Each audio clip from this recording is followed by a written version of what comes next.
যে লাখে লাখে সৈন্য মরে কাতারে কাতার, গনিয়া দেখিলাম মাত্র কয়েক হাজার। এই কথাটা বলতে কি বোঝায় জানেন তো? এই কথাটা বলতে বোঝায় যে বলার সময় কিংবা দেখার সময় মনে হয় লাখ লাখ, কিন্তু গুনতে গেলে দেখা যায় অনেক কম।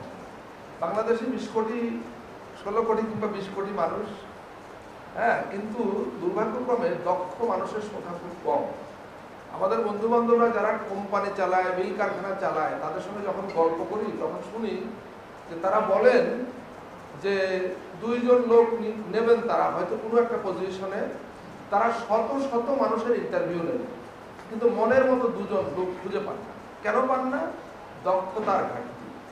পৃথিবীতে বাংলাদেশের মতো MA পাস, মানে এত বিপুল সংখ্যক MA পাস পৃথিবীতে আর কোনো দেশে পাওয়া যাবে কিনা আমার সন্দেহ।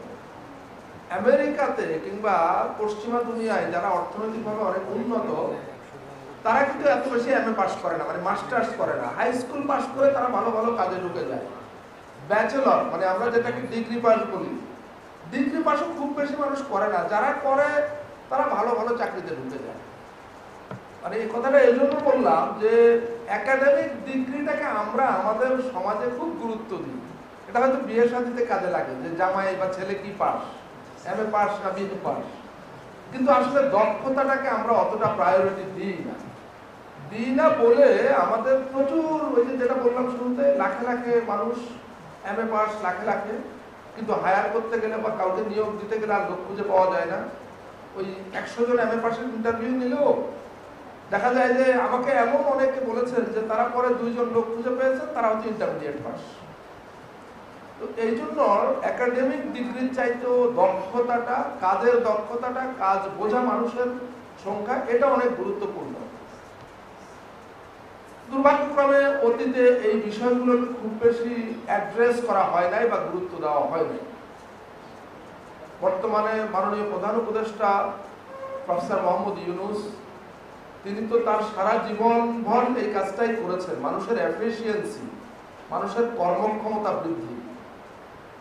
আপনারা জানেন গ্রামীণ ব্যাংকের মাধ্যমে তিনি গ্রামীণ মহিলাদেরকে, যারা কোনো কাজের কথা চিন্তাও করতে পারত না, তাদেরকে কাজে ইনভলভ করেছেন। লক্ষ লক্ষ মহিলার জন্য কর্মসংস্থান তিনি তৈরি করেছেন। তিনি এখন বাংলাদেশের সরকারের প্রধান। তিনি তার সেই যে চিন্তা, সেই যে আইডিয়া, এটাকে জাতীয় জীবনে ছড়িয়ে দেওয়া, জাতীয় জীবনে বাস্তবায়ন করবার জন্য উৎসাহ দেন, পরিকল্পনা নেন, পরামর্শ দেন, সিদ্ধান্ত নেন। মূলত তার টিমের একজন ক্ষুদ্র সদস্য হিসাবে সেই চিন্তা থেকে, সেই চেতনা থেকে আমি আজকে মেহেরপুরে এসে এই প্রতিষ্ঠান ভিজিটে এসেছি, যেখানে আপনাদেরকে প্রশিক্ষণ দেওয়া হচ্ছে বা দেওয়ার একটা ব্যবস্থা আছে। অনেক ঘাটতি আছে, অনেক সমন্বয়হীনতা আছে, অনেক হতাশার ব্যাপার প্রিন্সিপাল সাহেব বললেন, কিন্তু এত সত্ত্বেও যেটা আপনাদের আমি মনে করি যে খুশি হওয়ার বিষয়, সেটা হলো যে এত বড় একটা অবকাঠামো মেহেরপুরের মতো একটা জায়গায় আছে, এটা অনেক বড় ব্যাপার। অবকাঠামো যেহেতু আছে, বাকি যে ঘাটতিগুলো আছে এগুলো আমরা সবাই মিলে দূর করতে পারবো চেষ্টা করলে আস্তে আস্তে।